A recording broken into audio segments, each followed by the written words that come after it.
Welcome to our tutorial on how to prevent Snapchat from accessing your media on your device with the latest updates. Follow these steps to enhance your privacy settings and control what files Snapchat can access.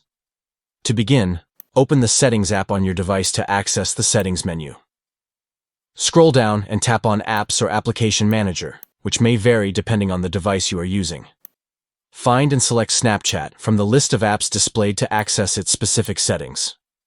Tap on Permissions within the Snapchat app settings to view and customize the permissions granted to Snapchat. Toggle on the switch next to Files and Media or Storage if you want to allow Snapchat to access your files. To prevent Snapchat from accessing your media, select the option Don't Allow to restrict Snapchat from accessing your files and media content. By following these steps, you can ensure better control over your privacy and prevent Snapchat from accessing your personal media on your device. Thank you for watching our tutorial.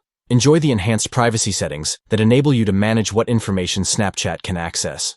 Take control of your data and privacy while using social media platforms like Snapchat.